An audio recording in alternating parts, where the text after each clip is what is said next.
Is Korban Pesach obligatory today? Many people, I am sure, would assume that this question is a new one, that it has become pertinent because of the return over the last 200 odd years of Jews in ever-increasing numbers to Eretz Yisrael, Baruch Hashem, due to the fact that the Jewish people are a sovereign entity and control their land, including Yerushalayim, which includes, of course, Har HaBayit, the Temple Mount. Many people would assume that therefore, only now this question is being asked. I could add, by the way, that in fact the State of Israel does not control, because it does not wish to control, that which goes on Har HaBayit, on the Temple Mount, and therefore such an assumption or such an impression is incorrect. But de jure, at least, Israel does control Har HaBayit, and therefore some people may make such an assumption. The truth, however, is quite different. It is an interesting fact, historically and from a Torah perspective, to note that approximately 2 centuries ago, there was an increase in interest and in discussion with things to do with Eretz Yisrael. And one of the issues that was raised at that time in Jewish circles, in Torah circles, was precisely this question. Is it possible, and are we required, therefore, are we obligated to perform the Korban Pesach? Or are there Torah reasons, halachic reasons, why this is not the case? And there happens to be a fairly well-known, at least well-known in some circles, mainly amongst those who wish to know, there is a well-known Teshuva of the Hatam Sofer to Rabbi Akiva Eger precisely on this point. This Teshuva appears in the Teshuvot of Rabbi Moshe Sofer, the Hatam Sofer, who was one of not only one of the greatest Torah sages of his time, but one could say, I think without exaggeration, of almost all time. In other words, he's very highly regarded, has always been regarded so, as was his friend and father-in-law, as I will explain in a moment, Rabbi Akiva Eger. Both of them were known in their own generation and ever since as being amongst the greatest Chachamim. Their books are learned and studied and quoted to this day by all. We do not know in which year this Teshuvah was written by the Hatam Sofer to Rabbi Akiva Eger, but we do see at the beginning of the Teshuvah that Rabbi Akiva Eger was already the Rav of Pozna, a town in Poland, and he became the Rav of that city in the year Tau Chof Ein Dared, 1814 Aminyanam. So therefore it was written at some point after that. So, as we were saying, at that time the question of would it be possible and would we therefore be obligated to bring a Korban Pesach if the Ottoman Sultan, the head of the Ottoman Turkish Empire that at that time ruled over Eretz Yisrael, if he were to give his permission for such a thing, which was a very large question mark indeed, as Rabbi Moshe Sofer writes to Rabbi Akiva Eger, but were that to be a possibility, would we be able, halachically speaking, able and therefore required to do so? That was the question. So this is not at all a new question, and it has been addressed by the greatest of Chachmei Yisrael. A few words of introduction to the relationship between these two great Chachamim. The difference in age between Rabbi Akiva Eiger and Rabbi Moshe Sofer was in fact less than 1 year. Rabbi Akiva Eiger was approximately 11 months older than the Hatham Sofer, and yet the Hatham Sofer became his son-in-law because it transpired that one of the daughters of Rabbi Akiva Eiger became a widow at the age of 22, and she had, I think, at least a couple of young children at the time. And Rabbi Moshe Sofer, the Hatham Sofer, lost his first wife around that time. He was approximately 50 years old, and the shidduch was suggested by certain friends and acquaintances, and by all accounts it was a very successful shidduch, and he married this daughter of Rabbi Akiva Eiger, so he was also a friend and a colleague. In fact, Rabbi Moshe Sofer was involved and active in bringing about the eventual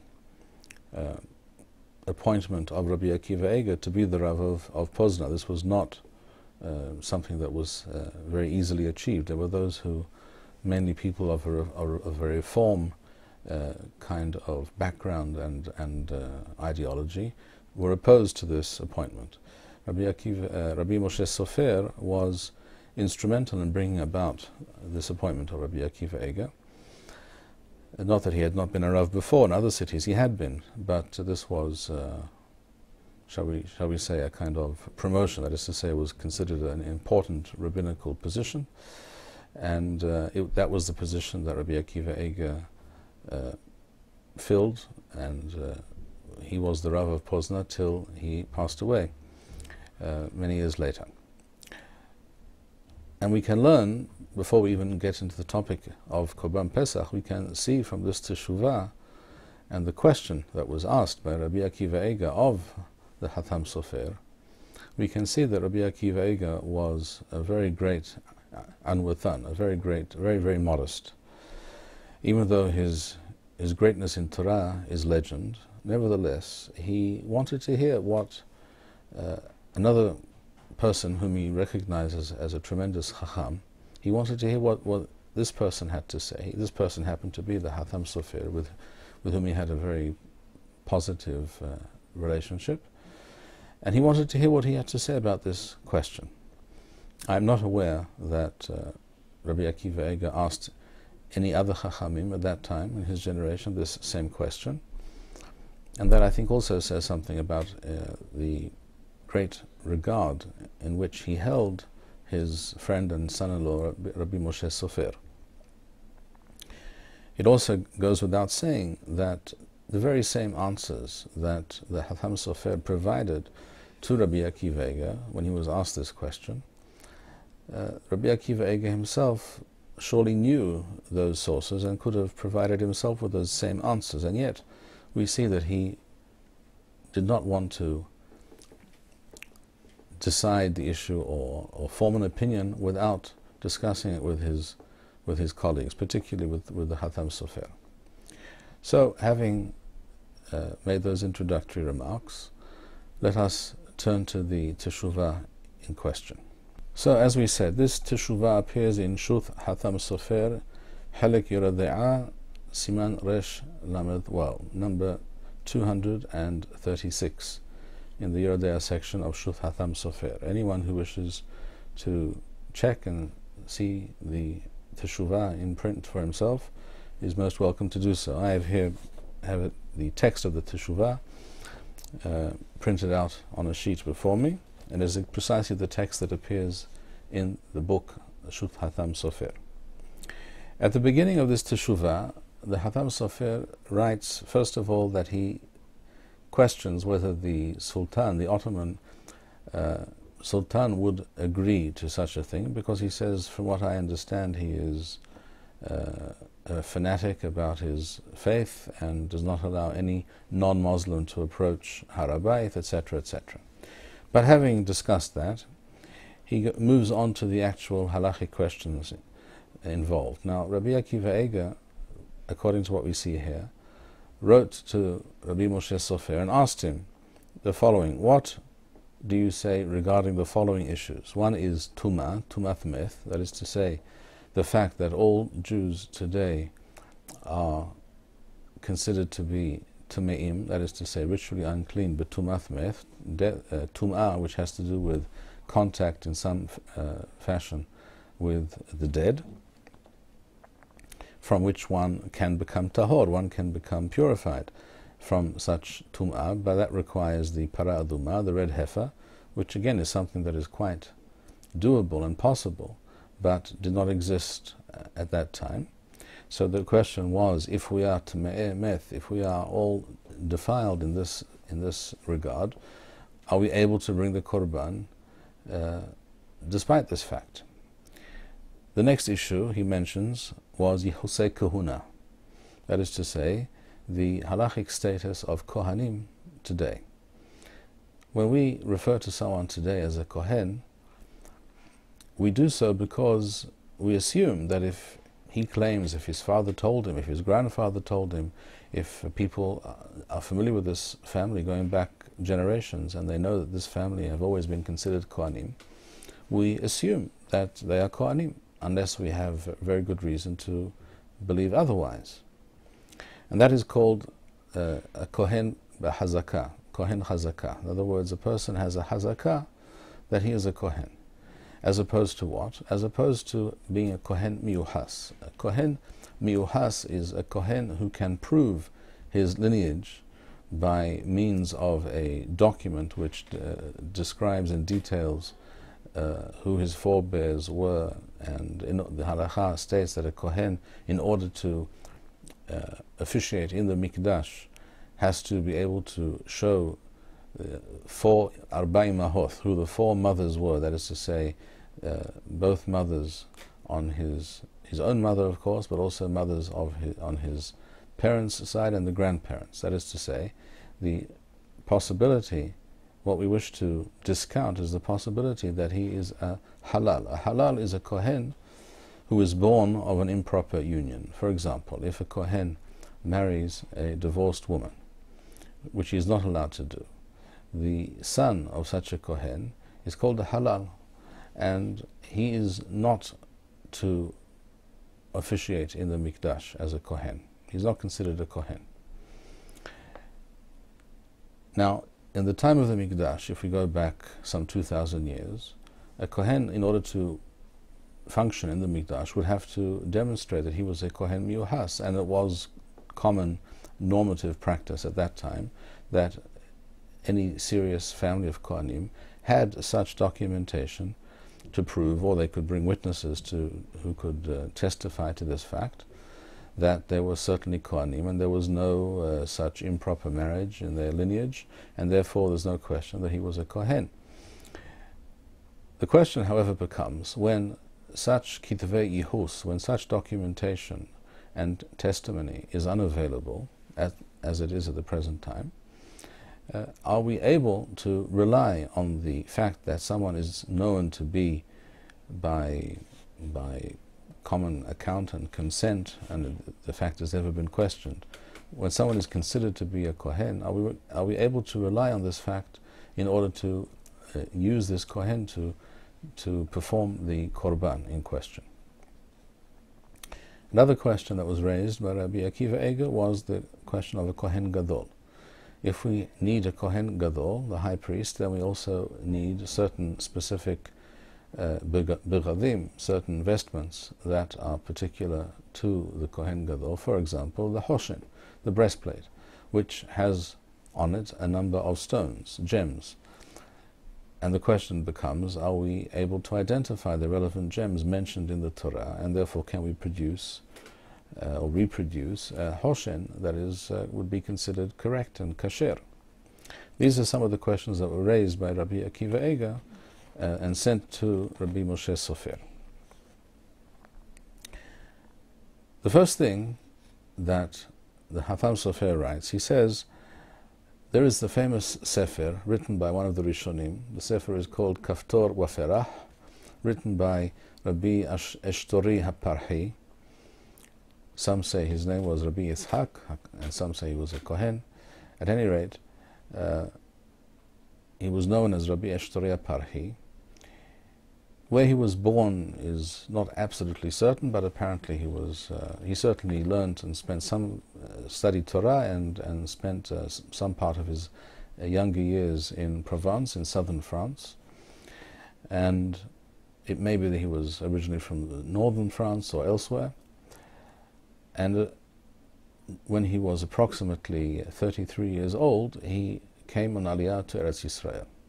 He was a great Chacham, as we know and as has been known now for hundreds of years from this Sefer of his, Kaftor Waferach, which for approximately 200 years was essentially unknown in the Jewish world, apparently because he wrote it during the lengthy period during which he lived in Eretz Yisrael, which was essentially a backwater in the Jewish world, and in general, in international terms, it was a backwater,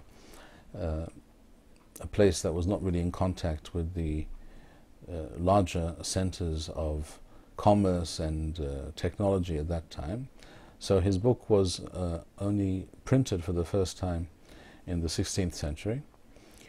But immediately it became apparent to all that he was a phenomenal Chacham, who was a great expert in all areas of halacha to do with Eretz Yisrael.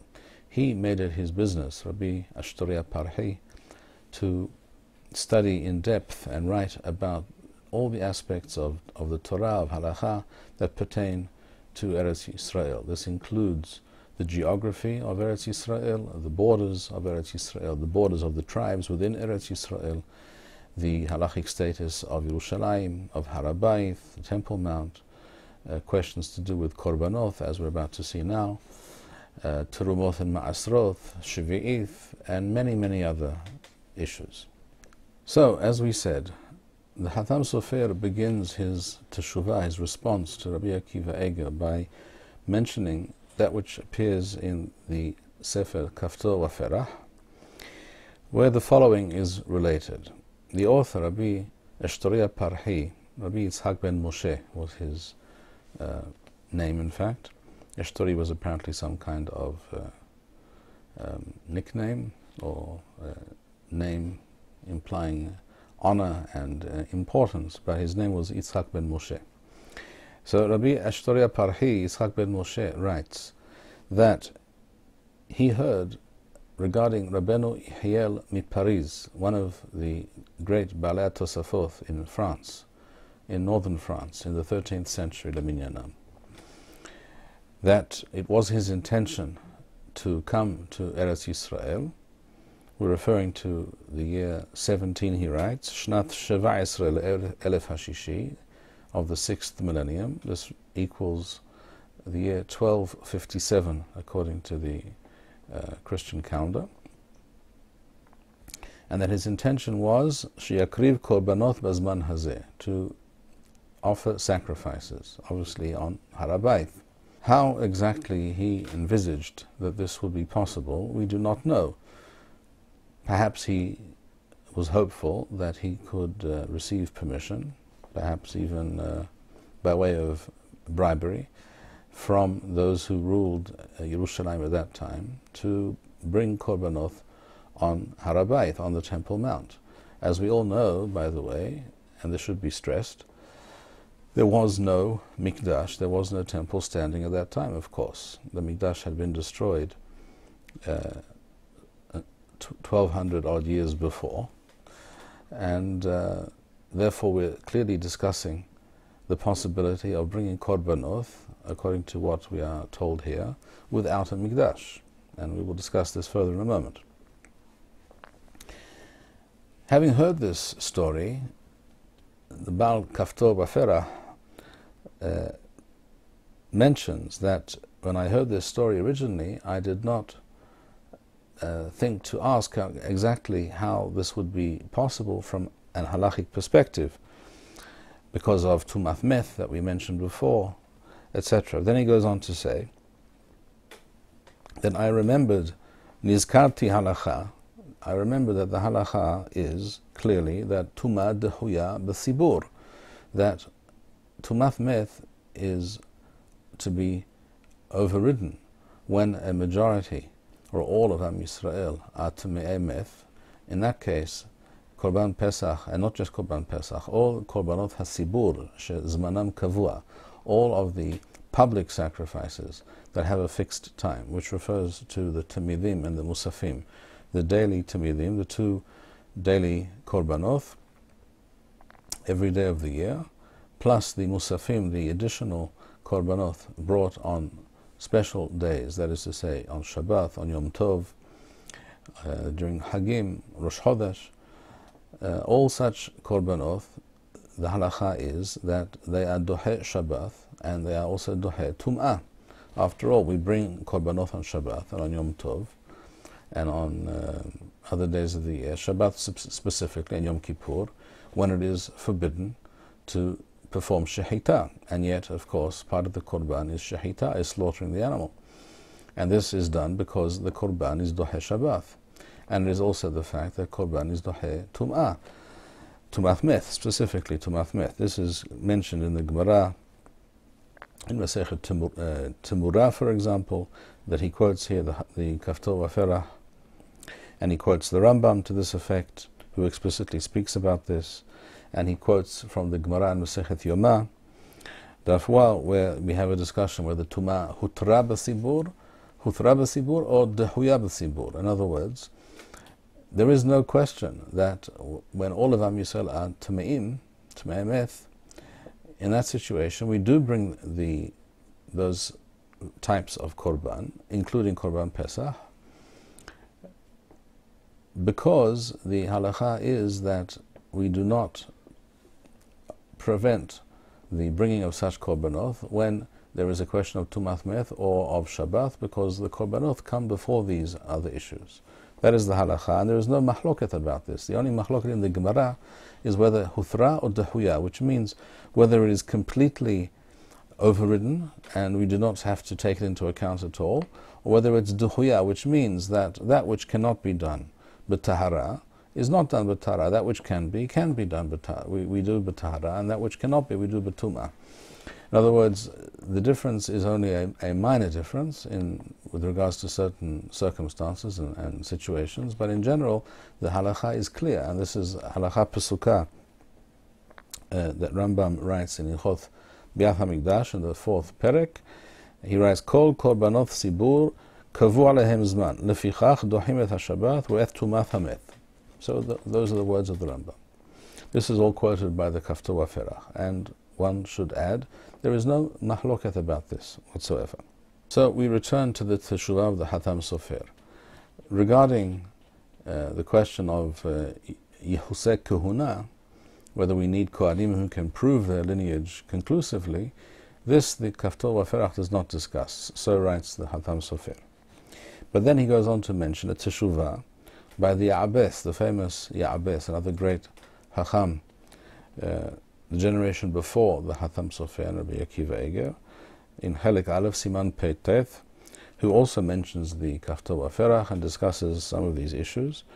And he raises the question of Shikleh Sibur. If we're talking about bringing a Korban for all of Am Yisrael, such as a Korban Tamid or a Korban Musaf, then it has to come from the Mahasit HaShekel, that all Jews are required to contribute to the fund from which the various items that are required for running the avodah, the service of the Mikdash, where all those various materials are how they are to be procured. They are to be procured by way of the shekalim that are donated by all the Jews throughout the world, so that all these korbanot are brought in the name of all Jews, wherever they may be. Now, obviously, in the time of Rabbi David Bar-Hayim in the 13th century, the Minyanam, this was not possible. Even if he had wanted to do so, Rabbi David could not possibly have collected shekalim from all the Jews in the world, not even from more than a very small percentage of the Jews, even if he had tried. Therefore, the Ya'abes writes that he must have intended, when he said he intended to bring korbanot, what he must have meant was Korban Pesach. Because Korban Pesach is a special Korban in the sense that it is not a Korban Yahid in the normal sense of an individual Korban, nor is it a Korban Sibur. It is not something that belongs to the nation.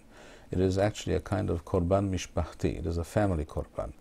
In other words, the halakha regarding Korban Pesach is explicitly mentioned in the Mishnah and in the Gemara and quoted and halakha in the Rambam and everywhere else, that when all of Am Yisrael, or most of Am Yisrael are Tmei, all the Kohanim are Tmeim, all the Kelim, the vessels in the Mikdash are Tmeim, and it's not possible within the time available to make everything tahor.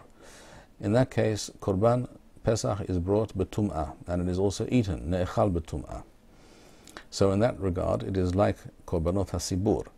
On the other hand, it is not a Korban that is purchased by way of the Mahasit HaShekel that were donated by all Jews. It is something that several families usually got together and bought the lamb and did the Korban together as a group, as a Havurah. Therefore, on that way, it is more like a Korban Yahid, but it is a special kind of family Korban, so it has some of the halachic aspects and status of a Korban Sibur and some of the halachic aspects of the Korban of the Yahid or the Mishpaha of the family.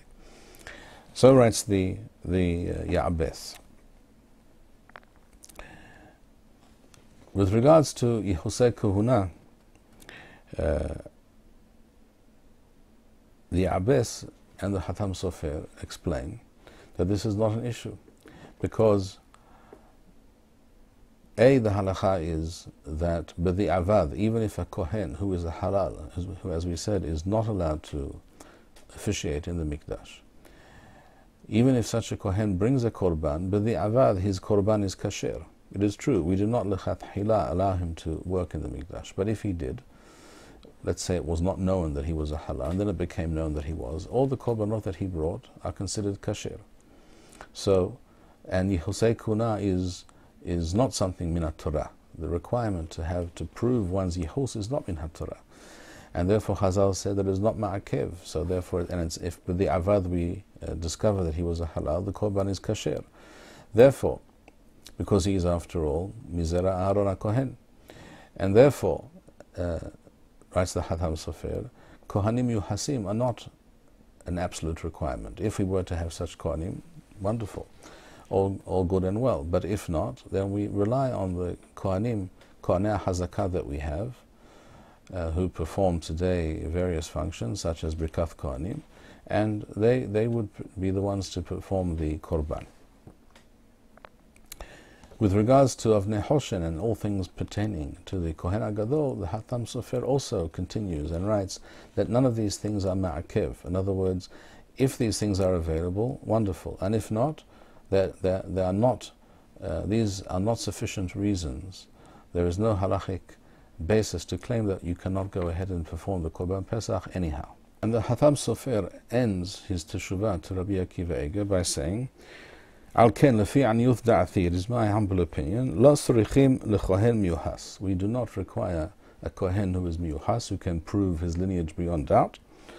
And if it were possible to receive such permission from the Ottoman Emperor, the Sultan, then we would be able, and we would therefore be also required, of course, because we are talking about an essential and fundamental mitzvah in the Torah, Korban Pesach. This is part of the normal Seder, Leil Pesach, that we perform on every year, and yet we are not performing the Leil Seder correctly, not fully. It is far from the authentic Leil Seder that we should be experiencing, because one of the essential, the most central element of Leil Seder, which is the Korban Pesach, is not there. It's not part of the Korban. It's not part, of the Seder. And he sums up by saying, with regards to Tuma hutra b'sibur, that's actually a slight inaccuracy. In other words, Rabbi Moshe Sofer should have written that it was Tuma is duchoya b'sibur and not hutra b'sibur, because the halacha is that it's duchoya b'sibur. And we do not need shekalim, as we said, for a korban Pesach. We don't need a Kohen Gadol. That is the end of his Teshuvah to Rabbi Akiva Eiger. Now, I think I hardly need to tell you that most Jews who would today turn to their rabbi. I'm referring, of course, to an Orthodox rabbi who is supposed to be in favor of performing all the mitzvot in the Torah. If there were any Jew who would turn to his rabbi, almost without exception, and were to ask this question, are we required to perform the Korban Pesach today? And is it halachically possible? The answer, I think, would be no, it's not required at this time. We have to wait for the Mikdash to appear. Many would claim that it has to fall from heaven, which we have discussed on other occasions.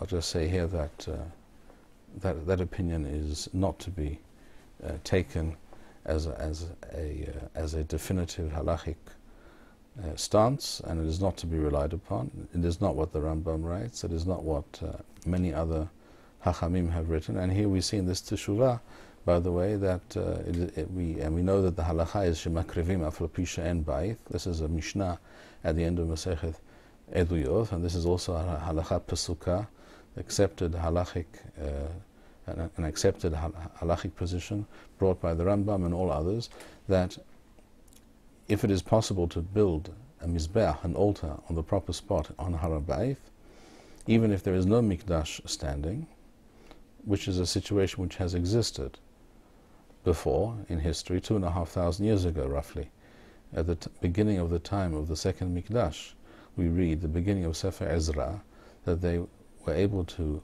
build the mizbeach as a first step before completing the building of the entire mikdash, and they brought korbanot on Rosh Hashanah on that mizbeach. And this is the halacha that Rabbi Yoshua quotes at the end of Masechet Eduyot, Shamati shemakrivim afal pisha en ba'ith. So the lack of a mikdash, even if one does expect it to fall from heaven, which I certainly do not, then that is no issue at all regarding the possibility and the hovah, the obligation to bring a Korban Pesach. So many people today, if they were to turn to their local rabbi or some teacher that they know, a person who teaches Torah, and were to ask this question, I feel sure, unfortunately, they would receive the reply that no, what are you talking about? It's not relevant at all. But we see quite clearly from this Teshuva of the Hatam Sophia that this is not so. And in fact, the question was not raised initially by Rabbi Akiva Eiger in the Hatam Sophia 200 odd years ago, but rather it was raised nearly 800 years ago by Rabbi Yehiel Paris, one of the greatest of the Rishonim, someone that we know that the Ramban, for example, held in great regard, and someone who is quoted by all later authorities after his time amongst the Rishonim with awe. So if Rabbi Yehiel Paris thought, or at least wished, to come to Yerushalayim and to bring a Korban Pesach on Har HaBayit without a Mikdash, and if Rabbi Akiva Eiger and the Hatam Sofer were also this opinion, I include Rabbi Akiva Eiger because we are not aware of anywhere at all, any source or indication that Rabbi Akiva Eiger thought differently than the Hatam Sofer on this issue, that he disagreed with the response that he received, or that he contested one of the points. So I assume that Rabbi Akiva Eiger was of the same opinion, but as I said, he was very humble and wished to hear another view, and wished perhaps to be sure that he wasn't alone in thinking so. And the Arbetz was also of the same opinion, as we see from the Teshuva of the Arbetz, also mentioned by the Hatam Sofer. So we see that according to halacha, in the most strict and precise sense of that word, there is an obligation, of course, because all things in the Torah are obligatory at all times. The only question is whether we are able, or sometimes willing, to perform those things, whether we wish to do those things. There is no question that if the Jewish people, certainly the religious Jews in the world, understood this and wished to perform the Korban Pesach and when to raise their voices and clamor for such a thing, then eventually this would take place. Things would change. There would be a point at which the pressure from below would be too great to bear. But of course, at the present time, there are many people, including rabbis, who are either apparently unaware of these halachic facts or prefer to be unaware of them. They do not wish to be asked or bothered with such questions. It is a fact that the rabbinical establishment today ignores this issue. It goes without saying that the Rabbinut HaRashith, the chief rabbinate of Israel, ignores this issue. Why, of course, is a very valid question, but that is the fact. And therefore, most Jews feel that this is a non-issue. But this is not so. This is a very real halachic issue. This is a true mitzvah which we are hayav and we are capable of performing if we were truly motivated to do so. And therefore, in these days leading up to Pesach, and throughout the year in fact, we should ask ourselves the question, why is it that Am Yisrael is so dysfunctional and suffering from some kind of collective amnesia and lack of understanding and confusion, a total lack of clarity regarding this issue? What exactly has brought this about, and how can we somehow put this situation right? The production of these videos and maintaining this channel demands much time and money. If you enjoyed this video, please show your appreciation and support. To make a donation, please go to www.machonshilo.org and press the PayPal button which appears on the upper right-hand side of the home page. To sponsor a video or purchase Birkon Nusach Eretz Yisrael, please write us at office@machonshilo.org.